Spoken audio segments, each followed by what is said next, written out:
Gorman in the morning on Minnesota's 92 KQRS. It's Friday,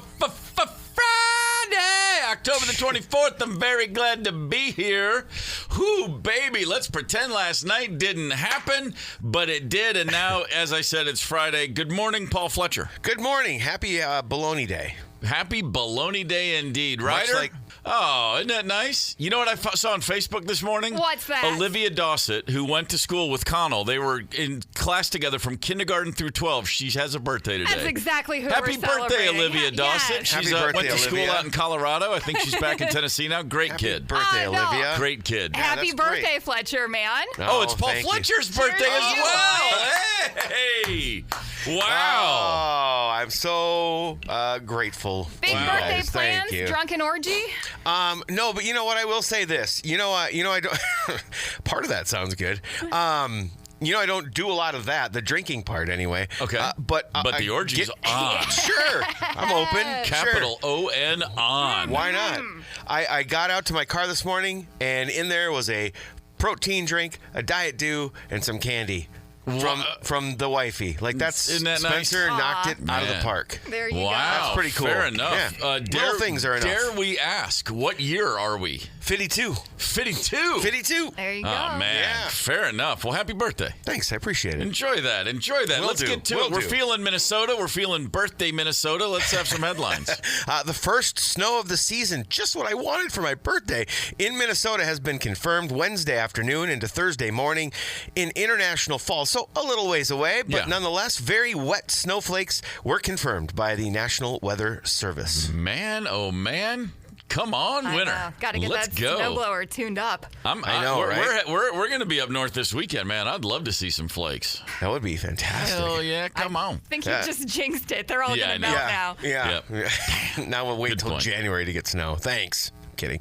Jeremy Allen White transformed into the boss for the role of Bruce Springsteen in the biopic Deliver Me From Nowhere with vocal and guitar lessons. White, who sings as Springsteen in the film, initially lacked musical skills and had to learn to play the guitar in about 6 months. Is that a long time to learn the guitar? I mean, if you're really To learn solely it for a dedicated- movie and fake it, sure. Plenty of time.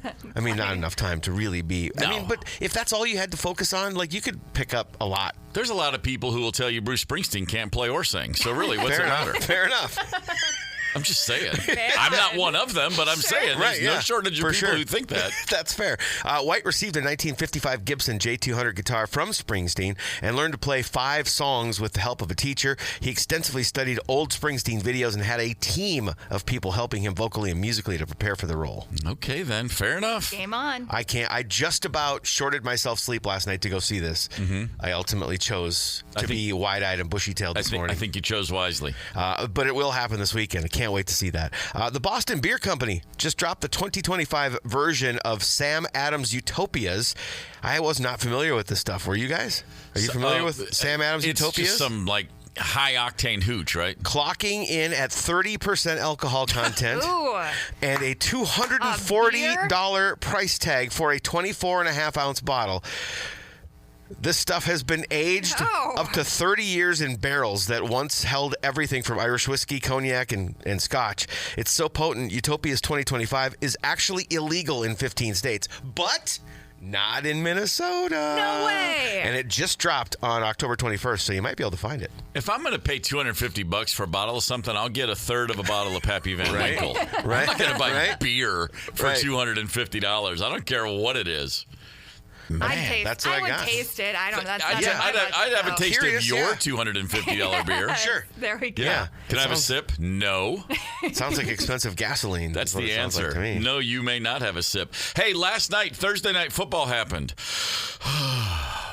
The Vikings went out to L.A. They lost 37-10. The Chargers had the ball for over 39 of the 60 minutes. They gained 419 yards. They converted 9 of 13 third downs.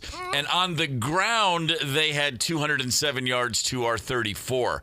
That score, again, 37-10, and it wasn't as close as that sounds. Really? Carson Wentz playing with that harness on his left shoulder, I mean, basically couldn't move his entire left side of his body. He said he's never played in anywhere near that much pain. Wow. Max Brosmer, they just put him in for the final minute and a half. I mean, it's like, okay, I fine. couldn't believe he wasn't in earlier. I would have just thought gonna so. say. O'Connell simply said, we got outplayed, we got outcoached. There are no excuses. Injuries, short week, whatever it is. That's a few excuses. That is not in any way, shape, or form our standard of what we wanted to put on the field. They are now 3-4, the Minnesota Vikings. Their next game is in 10 days at Ford Field in Detroit, where a team called the Lions will be waiting. The Vikings have not won there since 2020, and it looks like J.J. McCarthy should be the starter that day. Ooh, so back in Michigan. Just remember, the last time he took the field in Michigan, he led his Wolverines to a victory over Ohio State, and that's completely meaningless. Well, I mean, Ohio State is almost an NFL team, so. Boy, oh boy. Jokes. Hey, Minnesota Twins, quick update. The Baseball Writers Association of America voted. Byron Buxton was named Twins MVP. No surprise good for there. him. Joe Ryan was named the team's pitcher of the year and the team's rookie of the year, of course. Yeah. Luke Keeschall. It's kind of like they all won the most handsome worst haircut award. Right. But it's an award. Trophies Yes. are trophies. So congratulations, fellas. Nice effort playing through the mud and bog of the 2025 Twins. It's very much the miscongeniality of this beauty pageant. Yes, it is. I don't think Ant gave them any Believe That awards, though. We mentioned this on the air yesterday, that there was a big bust yesterday morning. The NBA, the FBI busted a bunch of NBA people. Several different gambling rings involved. Chauncey Billups, head coach of the Trailblazers, was charged in connection with an illegal poker operation tied to, as Kash Patel said, La Cosa Nostra. Haven't heard a guy use that term in a while in public. Time. Holy moly. When you're bringing out La Cosa Nostra, it's because you don't want someone to talk about something else. Yeah. But anyway, there were some serious situations here. Chauncey Billups, part of a ring that says they cheated people out of $7 million. Oh, damn. Damon Jones, former player, was arrested. Terry Rozier, current player, arrested. In total, 31 people arrested. All kinds of nefarious things. And by the way, taking the shine off of an amazing start to the season last night, for the second night in a row, some amazing moments. Shai Gilgeous-Alexander, your reigning MVP. Oh, he went for 55 last night in Indiana. That's a lot. Yes, it is. It's a whole lot. Aaron Gordon of the Denver Nuggets went for 50 last night. Holy hell. In a loss to Golden State, because Steph Curry, of course, had 42, including the game winner. It's just the league's back, and I think Adam Silver put a call out yesterday and said, "Hey, can a whole bunch of people score a whole lot of points?" So we talk about that. Right. They're trying. Yeah, didn't work. It's going to be a whole season of damage control for the NBA, but I'm looking forward to the hoops myself. The documentaries, I can see them now. Hanover. That's a great spot. It's where the Scorpions come from in Germany, and it's where some other people come from in Minnesota. That's right. My brother and sister-in-law live There's in only Hanover. one N in the Minnesota version of Hanover. That's right. Okay. Hey, speaking of Hanover, you know who's not from there? Soundgarden. They're from Seattle. Good town. Wow. Good music scene back in the day. Can't speak for it now, but 30 years ago, it was banging. Gorman in the morning, Minnesota's 92 KQRS. Yesterday on the show, we did what they call, we hit the third rail. Don't touch the third rail, man. You'll get a shock. And we brought up grilled cheese sandwiches and the various ways we make them. And, man, I started up by saying mayonnaise instead of butter. What are you, crazy? And boy, did we have opinions on that. Yeah. A lot of Post the people bear on that one. A lot of people not only hitting the Luther Westside Volkswagen text line, but also calling in at 651-989-ROCK to share their displeasure with my anti-mayonnaise stance. Yeah, one text said grilled cheese, use mayonnaise instead of butter on the bread because you get the same result, but it's much easier to spread evenly than butter. That was one good example. Well, you just room temp butter does the job. You take it out of the fridge, give it a few minutes. Come on, we can work on it. This was insightful. What's that? Butter and mayo, and is in all caps. Butter and mayo. This seems like overkill to me. I just had a ventricle clutch up when you said that. Yeah, just do mayo. Trust me, just mayo. Just, you know what? I just go just butter. I don't care what kind of bread it is. I don't even care what kind of cheese it is. I don't care if it's melted and it's toasted bread, melted cheese of any sort. I put Limburger on that some. I don't care if it's melted cheese and it's got a toasted bread piece around it. I'm going to eat it and I'm going to enjoy it. Yeah. I have made toasted blue cheese sandwiches before just to see what would happen. Once. hell? No, I'm not going to say I went back to the well, but I had a bite or two. Yikes. Yeah, it was, That sounds not it's the kind so of good. thing you do when you're just like, I don't know, let me see what happens. What could go wrong? A lot. Never made a feta grilled cheese sandwich. I guess I could try that. What are you doing, man? I know. I'm just pursuing this to the nth degree. Goat cheese next. I'm just trying to see if there is a type of cheese sandwich that is beyond the pale. I don't know. Let's talk strategies. Let's talk get into concepts. it. Yeah, sure. Can we all agree that there's nothing better than a properly made grilled cheese sandwich, whatever your definition is? I think we can all I get in think on we that. can agree on that. Yeah. 651-989-ROCK. Tell me what I'm doing wrong here. Gorman in the morning, Minnesota's 92 KQRS. We're talking grilled cheese sandwiches, ladies and gentlemen. I love me a grilled cheese sandwich, and I'll make them at the drop of a hat. I go butter both sides, of course, of the bread, which then I grill or toast, if you will, in the pan. It's called grilled, but you're not on a grill. Yeah, we all know what we're talking about. We got a fry pan. I got a slab of butter in there. Sear that baby. I'm getting it going. I know people that do both sides of the bread, like each piece. The right answer. Yeah. Which is, and I never think to do it until I'm eating it. I'm like, oh, I should have done that. And I just always forget because I'm just so excited to make the sandwich. Yeah. I've never thought of that before either. Yeah. You could actually put them in the toaster and then get them in the pan. I guess. The last time Mr. Ryder made a grilled cheese and he did, butter both sides of the bread, he was flipping it over in the pan. It landed perpendicular, like straight up and down in the pan. Really? He acted like it was a Dude Perfect video. I was like, come on, it's not that cool. That's pretty impressive, though. Yeah, anything. But you know what? Chances are he couldn't have made it happen again. So No, you got to take the win. Couldn't. You Yeah. got to take the unexpected win. That is Dude Perfect. He could do 1,000 times. He wouldn't have that happen. Sometimes I get a little ahead of myself and I think I'm going to do a sliced tomato and I'll get some of that bacon and I try to really and it's always like It's a letdown. It is. It's like just the straight up. To me, it is. Just you know what? I just want the cheese melted in there. You're a grilled cheese. You got that look like you're looking down your nose at me like I'm Mr. King of the grilled cheese. I mean, I feel like I have a pretty good system figured out. A little Munster cheese, provolone, Munster. Wow. Provolone gives you the stretchiness. Okay. And sharp cheddar for the sharpness. Sourdough, mayo on each side of the bread for crust. Mayo again. Dude, what telling you. does Munster cheese taste like? I see it all the time. I know I've had it, but what is it? You know what? I couldn't even describe it to you. I'll be honest. I'd like to make it sound like I'm really like cheese smart. Yeah. I just Googled once, like, what's a great combo for grilled cheese, and that's what I came up with. Worked. Yeah, and it's awesome. It's pretty mellow tasting. Yeah. It is mild. Yeah. That was a good way to word it. It's not too sharp or too pungent. So are you doing creamy, 3 too. slices? Is it we're talking sliced cheese, not grated or anything like Right, that? no. There's nothing worse than when you're in a pinch and you find the grated, like the cheese you use for like your quesadillas when you're drunk late at night, the shredded Mexican cheese, and you're like, I can make a grilled cheese out of that. It never works out too well. You know what, though? I will say there is a place for shredded cheese when it comes to a grilled cheese, and that is if you want to get adventurous and kooky, you throw a little of the grilled cheese, you throw a little of the grated in the pan. No, that's what I was going to say, in the pan. Burnt for a little burnt cheese crisp. Or on top, you want to go a little croque monsieur action going right there, if you're feeling froggy. 651-989-ROCK, that's the talk and text line if you want to give us your tips. What's the hot grilled cheese tip that we're missing here? Gorman in the morning, Minnesota's 92 KQRS. I'm Beck singing about me and my grilled cheese protocols, apparently. No shortage of input. Socials Ryder on the Facebook page. People are lighting us up. Oh, yeah, they are. Carla is just living in a whole nother generation. She says, cover the skillet, place the lid over the pan. This traps the steam, which helps the cheese melt quickly and evenly. Sure. I really like that one. And then Tom says, toss it in the trash and make a grown-up sandwich instead. Thanks, Tom. Wow. Yeah. Also got this one from the X Machine. Fishhead Meat Eater 26 says, deep fry it in butter.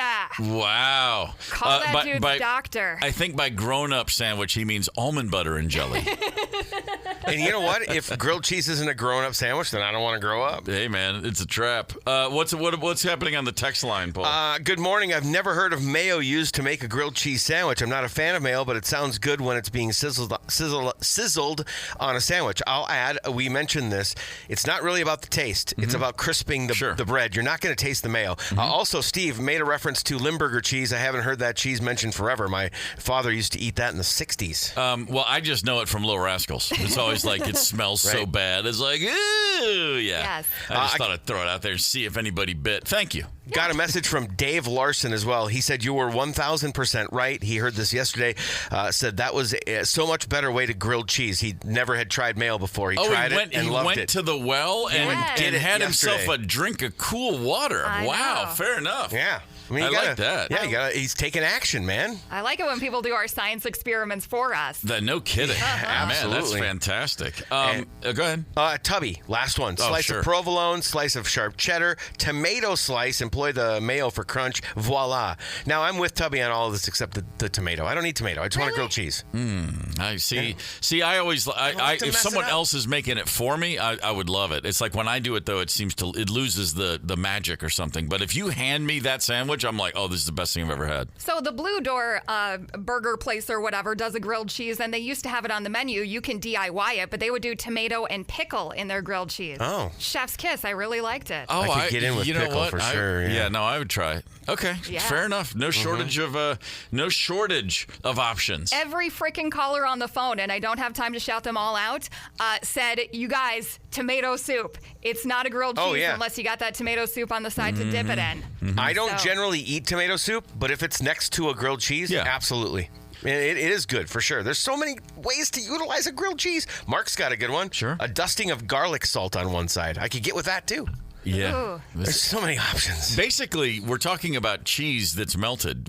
Works with everything. Put it on oysters. I'll eat the hell out of that. I mean, whatever. Interesting. Give me my grilled cheese. Give me my melted cheese. I'll take it all. All right, we're feeling Minnesota. We got headlines coming up. 5 minutes and 2 songs.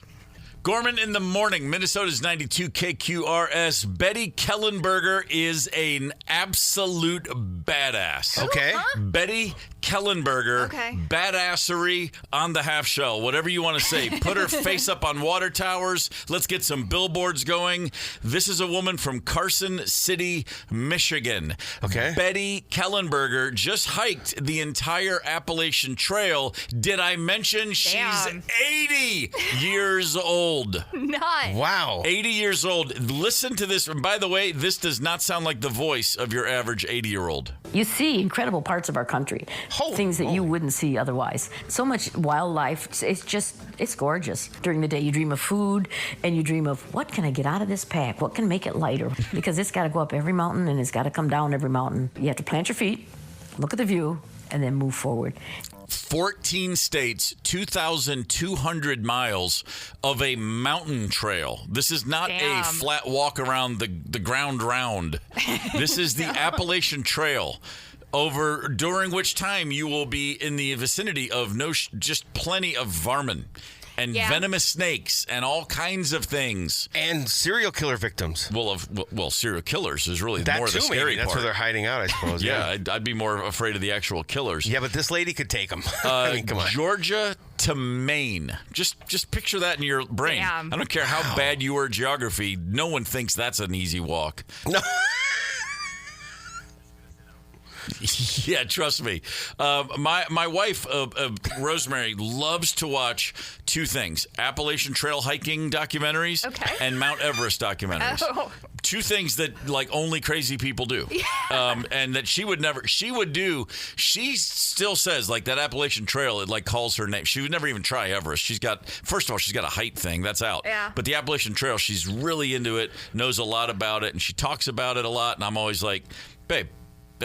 Come on, let's just go to the beach. Yeah. How about let's just buy a hammock? Oh, you're gonna have to go on this Appalachian Trail hike? She's not flying solo on this. Well, one? no, you know what? I'd be the guy driving the van. Okay, I'll go down by the river and I'll see you in 7 miles. And sure. I mean, I get some podcasts to listen to some good music along the way. Good Lord. Man. Yeah, I don't know about the Appalachian Trail. That's a lot right there. Betty Kellenberger, 80 years old. That is astounding to me. Yeah. I mean, I know a lot of people in their 80s, and some of them are doing great, and none of them are doing a 2,200-mile hike for 6 months. Unfortunately, Rosemary's sitting and listening right now going, yeah, I could do it now, for sure. Easy. That's so funny that you think she's listening right now. Yeah. No. We timed this one early. Now she's we certainly did. Now she's wrapping up an Everest documentary. If I know her right now, got right. Coffee, Everest documentary. It's her kind of day. Sure. All right. Well, you know what? We got to take care of some business around here. I think it's probably time we give stuff away and have fun doing it. How about this? How about a little something we're calling Guess That Laugh? Okay. Guess That Laugh in 5 minutes and 2 songs. Gorman in the morning on Minnesota's 92 KQRS. Okay, Bethel, Minnesota, the scene of that crazy bus fire not too long ago. Carrie Thorpe, the woman who helped get all the kids off the bus, including her own child, on that return trip, is with us on Gorman in the morning. Carrie, good morning. Good morning. You've been doing a lot of talking about this incident lately, so just to throw a little, put a little different curve on this, let's start here. What's the first concert you ever went to? Oh, that would have been, White Zombie. Oh, yeah, all right. Yeah. Wow. Yeah, didn't know where that was going. That's awesome. All right. You're in the right place now, Carrie. You can feel right at home here. So this story, I mean, this is just it must be even more unrealistic with every day that passes that's normal again. This is the kind of thing nobody can prepare for. Nobody imagines it's ever going to happen. Do you even remember having a linear thought when you noticed the fire, or did instinct just take over? No, I do remember because every day I get my daughter off the bus at 4 o'clock, and as soon as I walked out the door, I immediately saw the flame above the tire, and so I can vividly see that all the time. Right, and the driver obviously had no idea that this was happening. Nope, he had no idea, and our neighbor, her child just got off the bus, and she noticed nothing. So just in a matter of 3 houses is what had happened. Goodness gracious. So then you run out, and I imagine you're yelling to get the driver's attention, but he clearly sprung to action himself as soon as he recognized you had a concern. He absolutely did. As soon as I yelled fire, I had to yell it really loud because the bus was still running. Yeah. And, he immediately stopped and told the kids fire off the bus.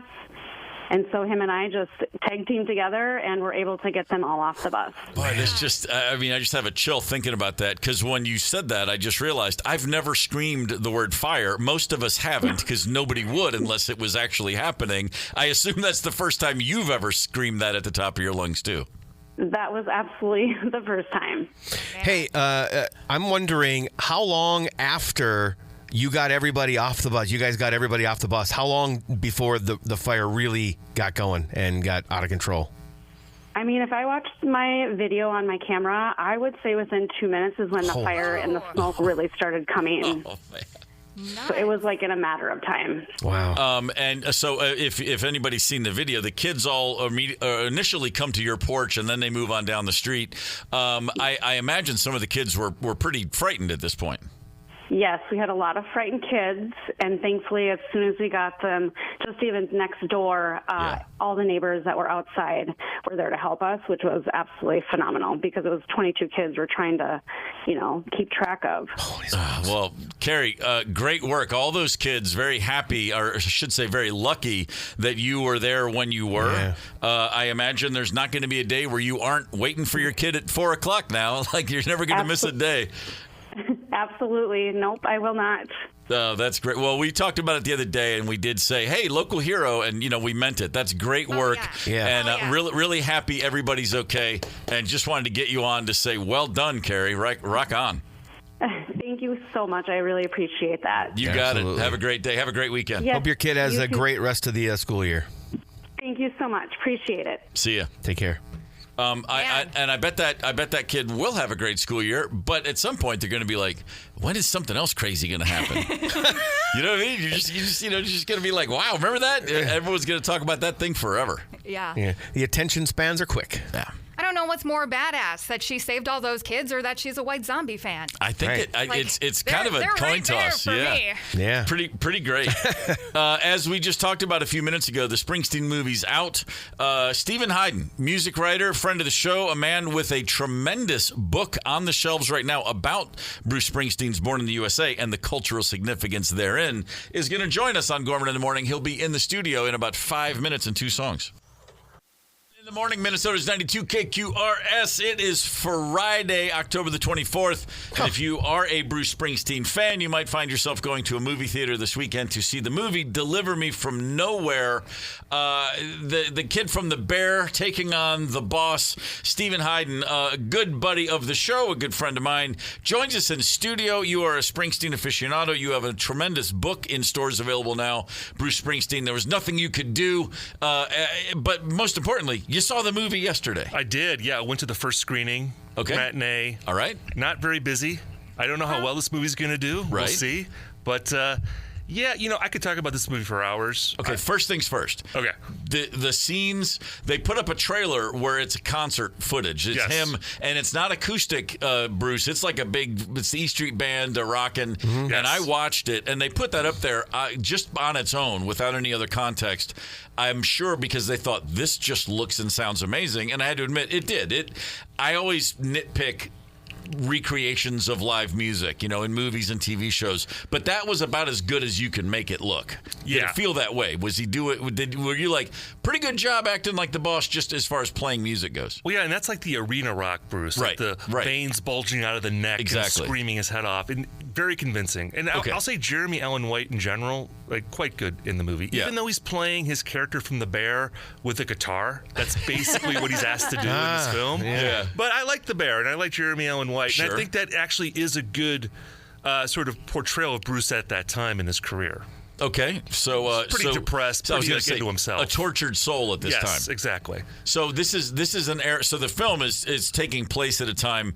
This is Born in the USA. He explodes. Darkness follows it up. The river is a giant, and then all of a sudden it's like, what now? Yeah. I'm huge and I'm still miserable. Is that basically it? Yeah. Well, he was writing the songs for Nebraska and Born in the USA at the same time, and it was like, am I going to put out the acoustic record or am I going to put out the record with all the hits on it? And that's what he's really balancing in the movie, and he's also dealing with his childhood and depression, mental illness, right, the whole kit and caboodle of rock stardom. Let me ask you this, going back, because I was in high school when The River came out, and then I was still in high school when Nebraska came out. I was in college when Born in the USA. I'm just framing that because I remember these records releases very clearly. What I never was aware of, and I don't think maybe I was just wrong, but Bruce battling depression, looking at these, he wasn't talking about those things at the time. No. I guess if you were reading the lyrics, you'd be like, dude's having a bad day. Right. But it wasn't something that he was openly discussing at all, right? Yeah, that's really something in the last 10 years that he's been much more open about. And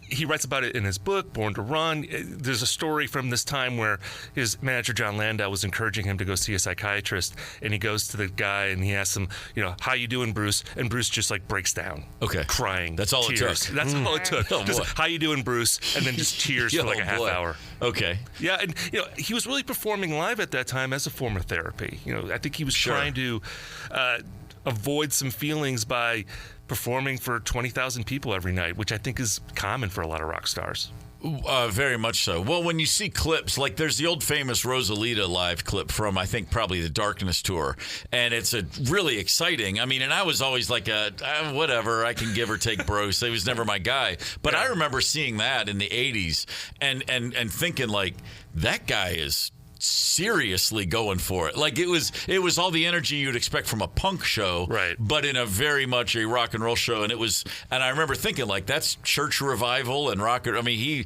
you could tell he was exercising or bringing in demons. There was just a lot of energy that was manic and not necessarily healthy. Yeah, there's a scene early in the film like where Bruce just comes off stage and you see like the sweat dripping. Yeah. And there's like a pool of sweat on the concrete floor of the arena, so they're really trying to convey that, this guy he's like a dish rag where you wring out all the water and it's just dry at the end of the night.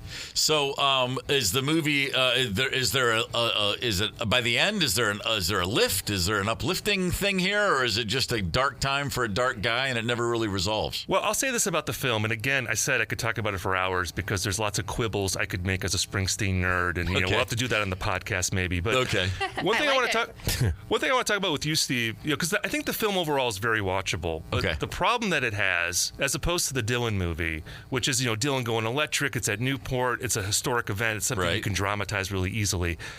I feel like making an album, which is what this movie is about. It's about making Nebraska. Making records is not very interesting. No. It's a pretty boring process. You're writing songs, you're playing songs over and over again, you're mastering records. It feels pretty tedious. It is. And watching this film at times, like, not to spoil anything, but like a big turning point in this film is how they figure out how to create the vinyl records so that the demo tape that Bruce recorded for Nebraska doesn't sound bad. Okay. Like, that's a major, Yeah. and it's like, that's kind of hard to dramatize and to make cinematic. Right. So that would be a thing, I think, with this film where Nebraska's a great record, the book about it is great, but is this a great movie? Yeah, I don't know. That's the question, I think. It's interesting. Paul. Okay, so that you kind of led into what I was wondering. Is an average Joe that, let's just say somebody goes to see it that's more of a movie fan than they are a Bruce fan, are they going to appreciate this, or is this more for a hardcore Bruce fan? Who's going to get more out of it, I guess? Is it palatable to an average Joe, I guess? You know, it's weird because the hardcore Bruce fan is going to find a lot of things wrong with this movie because there's things that are just invented. Like there's a love interest character. Okay. That's just, I think, an amalgam of different ladies that Bruce was seeing at the time. The E Street Band, no one has a line of dialogue in the film. Like, I thought Steven Van Zandt would be a major character because that's like his best friend. Not one line of dialogue from Steven. I was a little disappointed by that. It's basically just Bruce and John Landau, played by Jeremy Strong of Secession fame. Oh, right. Landau's like the only person from the musical world that has any lines in the film. It's also weird that they never bring up the politics of that record. I feel like that was always a big thing. Like, Bruce is writing about people down on their luck. You know, people who can't make money, the economy's bad. That never comes up. That was kind of a weird thing. There's a lot of flashbacks in the movie. They do this thing, and I think with every biopic, you have this problem. You know that movie Walk Hard, the Dewey Cox story. Of course, yes. So, like, the fact that any biopic got made after that is amazing. Yeah. And there are some Walk Hard elements in this film. Like, there's a flashback where they show Bruce looking at a mansion on the hill, and then the next scene is Bruce writing the song "Mansion on the Hill." Okay. Yeah, got it. So, you know, things like that are a little like, this is kind of corny. But again, I sympathize with the filmmakers because how do you dramatize writing a song? Yeah. It's a guy writing into a notebook and strumming a guitar. It's not that interesting. It's not how we imagine as music fans, where everyone looks at each other, there's an epiphany, and then the orchestra swells. If you want to enjoy the process of watching people write music and those people aren't the Beatles, good luck. It's the only one that ever worked. Get Back. There's moments in Get Back that are more magical than you could begin to hope they'd be. And I said when I watched it, I love Led Zeppelin. You trust me, no one wants to see them in the studio for 8 hours. It was not like that. There's just certain groups of people. Well, there's one, the Beatles. Yeah. Anybody else, it's just over and over and torturing yourself and trying to get it right. STEVEN HYDEN's with us in studio. We're discussing right now the new Springsteen movie that's out. Another singer-songwriter of note, you were at the Elvis Costello show earlier this week. Yeah, I saw him. That was at Northrop Auditorium, played for over 2 hours. Ooh. Basically focusing on the first 10 years of his career, you know, the classic Elvis Costello time. My preferred years, and there's great stuff all along the way, but those first four especially, I put those next to anybody's first four. Yeah, and it was really, I'd only seen him once before. It was with Alan Toussaint, like 20 years ago when he made that record, which was really cool. Yeah. But he wasn't playing a lot of the hits. Right. So this was a real fun opportunity to see him, and he's playing with Steve Naive and Pete Thomas from The Attractions. Just two tremendous. Amazing. And then Charlie Sexton, the great guitar player, played with Bob Dylan for a long time. Yep. So the band was fantastic. You know, it's interesting. I saw people complaining online about Elvis's voice. That, you know, he's playing these just upbeat songs from early in his career. Yeah. He's doing stuff like Mystery Dance and Lip Service, and he did like Lipstick Vogue and at full tempo. And it's like, he's 70 years old. He thankfully survived cancer a few years ago. Like, the songs were too fast. Like, the fast songs were too fast. Got it. Gotcha. Yeah, those things are whipping. Yeah, and it just felt like he was a little out of breath at times on those songs. When he slowed it down, you know, he got an acoustic guitar, he played some piano. That sounded great. He's doing these old country songs. Right. Just fantastic. But I don't know, you see a lot of these older musicians, and they try to sound like they did 50 years ago. Right. It's hard to do. And anyone, like, I couldn't sing Lipstick Vogue. I'm like 30 years younger than Elvis Costello. So I'm not taking any shots. It's just, it's a lot to expect from these legends, I think, to be just like they were at 25. Is there anything you want to say? I'm going to give you the opportunity now on a microphone about our beloved Minnesota Vikings. Well, I think they looked great last night. They won, right? I didn't watch the game. I assumed that they won because they're a juggernaut this year. I just was like, they're going to win. I don't need to watch it. Wisconsin's very own STEVEN Hyden. I'm just giving you the none of this is necessary. Giving you a little shine. But look, you got J.J. McCarthy coming in. Oh, here we go. He had that one good quarter. All right, I'm going to turn your mic off now. It's going to be fantastic. But you started it. Is Sam Darnold still available? Can you bring him in? There it He's is. still available, there it right? was. There you it can was. bring him back. The next concert or gig you're going to see. What's the next band or what's on the agenda? What's coming up soon? Oh man, I don't know if I have one right now. Okay. To be honest, we're coming into the holiday season. Things start to slow down a little bit. Yeah. So I don't know. I don't have anything. You're always working on a million things. What are you writing on right now that you can tell us about that we can look forward to? Anything? Not anything right now, but you got to have me back soon, and then I'll talk about it. I just turned in a I book. love the tease. There we go. I just turned in a book that will be out next year. I don't want to talk about it quite yet. Okay, great. Awesome. Yeah. What will you be drinking on Sunday after the Aaron Rodgers that's right. This is fillets the Packers? Oh no. Is it Oh, we're doing that? Aaron? Yeah. I mean, I'm just So you guys are cheering for Aaron Rodgers now? Is that what we're doing? Just like you came to cheer for Brett Favre? Yeah, I would cheer for Aaron you guys Rodgers are over the just Packers. desperate for No. No, it's not desperation. It's more of just them wanting to fizzle and die a fiery death. There's one very easy answer. We're cheering for 21-21. Okay. Yeah, well, that's no good. tie. Well, I'd be drinking, like a nice glass of milk because it'll be late Sunday. That's true. Don't want to, you don't want to ourselves. drink before bed. It can be a bad situation. That's what they tell me. All right, fair enough, Steven. It's always a pleasure to see you, brother. You're welcome to hang out if you got to. If you got nothing else to do, I don't know. It's a Friday morning, but I know that right now we have to get into headlines in 5 minutes and 2 songs. Gorman in the morning, Minnesota's 92 KQRS. Happy Friday morning. It's October 24th. STEVEN Hyden is in studio with us hanging out because he just didn't have anything better to do. Yeah, I thought you were going to have security take me out after that whole Vikings rant. Oh, he's back on the Vikings rant. Oh, no. I'm just saying. Anything to bring it up. Hey, I'm just saying. I was being positive. I was You just were saying being positive. I You was did. talking about how good J.J. McCarthy's been this year. There he goes. I was saying you Here he could get goes. Sam Darnold back. There he I goes. was saying I thought, Carson Wentz looked pretty good after, is he still alive after that game? I think he is. Usually what happens is the bell rings and they come out and they throw jabs and they feel each other out. Hyden's leading with haymakers today. Yeah, I'm just going everything straight I've for the said- uppercuts. Everything I've said has been positive. That's very true. I'm saying how good they've looked so far this year. I Okay. don't Wish know they were what else you want haymakers. from He's me. just punching the junk. Yeah. No, he's kicking us when we're down. Look, but what that's am I- okay. You're projecting negativity onto me because Listen. this is all positive. One of my friends, lifelong friends, was born and raised in Green Bay. Trust me, he's just playing from the playbook. That's all this Sure. is. No. Kicking men when they're down. That's the Scotty way. All right. Compliments left and right. That's all I'm Packers saying. do. They don't say anything when the Vikings are winning. Feeling Minnesota, which is my way of asking you for headlines, Paul Fletcher. What's happening in the world? In an email sent to employees, Target said it will be restructuring and will cut about 1,000 employees and 800 open positions will be closed. The retailer said in the email that the layoffs were not to cut costs, but to streamline operations and bring forth progress and growth. And employees won't know if they've been laid off or not until Tuesday. Boy, that's going to be a heck of a weekend for a lot of good, hardworking people. That really sucks. Not the best way to do that. No, it's not. Yeah. A California man was able to fight off 2 home intruders using his Awala water bottle. Here is Benoit telling the story.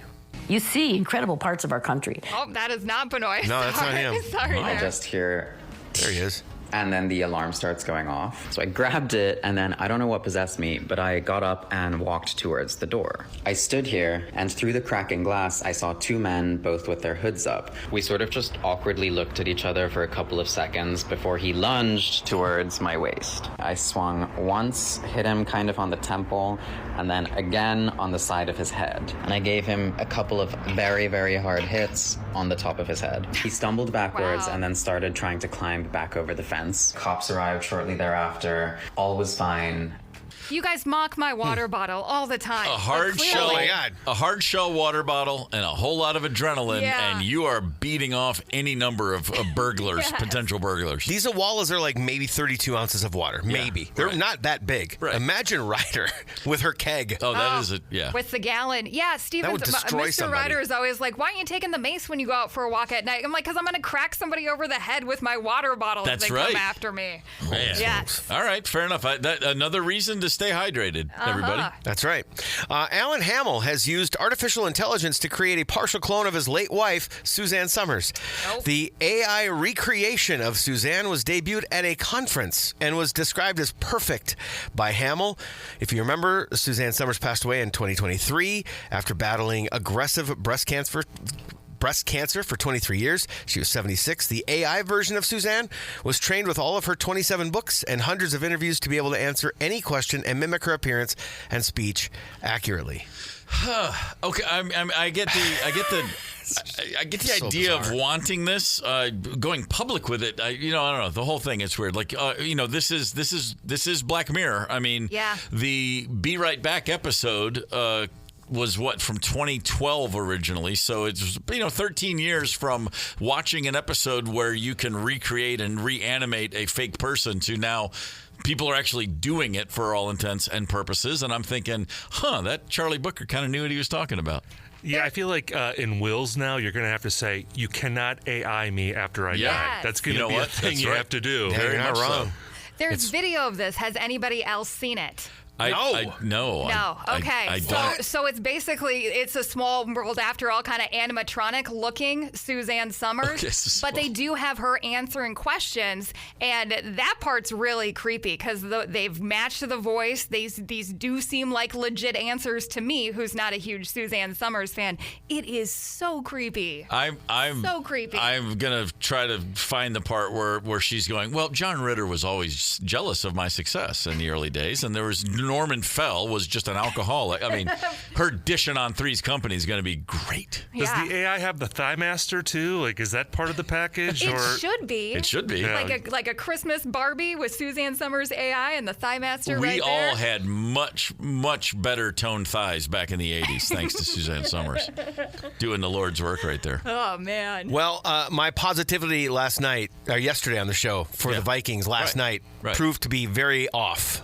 It was off. A 27-point loss that felt like a 37-point loss is how I would describe that game. The Vikings were turned inside out by the Los Angeles Chargers, a team on their own who had dropped 2 in a row and was looking for something positive, and it appeared in the form of the Viking ship in Los Angeles. Justin Herbert, 18 of 25 for 227 yards, 3 touchdowns against a pick. He was only sacked twice. Carson Wentz was out there just getting ragdolled left and right. Yeah. Nice effort on your 5 starts, but apparently, let's look forward. A 10-day break now. The next time we see the Vikings, they will be in Detroit at Ford Field to play the Lions, and apparently with J.J. McCarthy starting under center. Last time J.J. started a game in the state of Michigan, he beat Ohio State, which has nothing to do with what's going to happen 10 days from now. But I just thought I'd think back to the good old days when he was winning football games. Maybe JJ will have a water bottle with him, and he can fend off the Lions that way. Oh my God. Unreal. J.J. McCarthy takes a water bottle upside Dan Campbell's head, and then, the rest is history. Then we start biting kneecaps. That's exactly right. The big story in the NBA is not that Shai Gilgeous-Alexander had 55 points last night or that Aaron Gordon of the Nuggets had 50 points last night. It's that Chauncey Billups is in a big mess of hurt. The Hall of Famer, now head coach of the Portland Trailblazers, picked up as part of a mafia-run gambling ring. There's a multi-pronged gambling arrest. 30 people taken in by the FBI. There are players who were betting on their own stat lines based on injuries. There's that old stuff. But the Chauncey Billups one is the most fascinating. He was the man charged. He's working in conjunction with mafia fixers, inviting big stakes people in to play poker games that are rigged all day long. Marked cards that can only be seen by wearing special contact lenses. That is some nuts. Jason Bourne nonsense right there. I mean, hats off to my mob friends. Oh, my goodness. Chauncey Billups, buddy, what are you doing? I thought they weren't making that much money anymore, but that's clearly not the case. They're always making money. That's Clearly. what they do. Oh, my God. On this day in 1976, Chuck Foreman rushed for 200 yards and 2 touchdowns as the Vikings beat the Eagles. That's right, 1976. Those were good days. Bayport, Minnesota. Glad to have you with us this morning. Bayport. Uh-huh. I'm going to throw a positive Vikings note in there somewhere, even if I got to go back to the bicentennial year. Hey, they could have lost by 28 last night. That's exactly right. They only lost by 27. Another good point. So looking on the positive side. Ray of sunshine. Could have been 28 Hyden. points. Bayport. Happy to have you, Bayport. STEVEN Hyden, thanks for coming by. Thank you so much. Always our pleasure, brother. Is it, though? It is. Yes, it is. It really is. Yes, it is. More Gorman in the morning, 5 minutes and 2 songs. Gorman in the morning, Minnesota's 92 KQRS. The car's right there with You Might Think. You might think Boston's a really big city because of all the play. And just if you know your history, if you're an American citizen, you grow up, you hear a lot about Boston in not just pop culture, but again, history. Like this, a big part of this country. A lot of people sitting around Boston back in the day kicking out some great ideas about what democracy should be. Tea Party and the whole shebang. Exactly. And then you go there for the first time, as I did in 1988, and I was like, this place is tiny. Like, I just imagined it as a rival to New York City because the Yankees and the Red Sox are rivals and the Celtics and the Knicks are rivals. Boston's the smallest city or the biggest town that I've ever been to that has so much. It's like the mouse that roared. Okay. It's so loud. It's so impactful. It's so important. And you can walk across the whole town in like 11 minutes. Okay. It's really bizarrely small. It's great, though. I feel like Boston has short guy syndrome then. The Napoleons and 100%. Okay. Yeah, what's Matt Damon? 5'9"? 5'10" on a good day? I mean, knows? Ben's big, but Who Matt's knows? a little guy. Oh yeah. Just wondering about that. He acts big. Yeah, he does. Sure he does. The first time we went to Boston that I ever went there, it was 1988, November. Michael Dukakis ran for president from Massachusetts and was just eviscerated by George Bush Sr., the 1988 presidential election. And my band rolled into Boston the Saturday after the election for the very first time. And you've never been in a city more depressed and sad. Everywhere you went, it was just, I was like, wait, you guys voted for the tank, dude?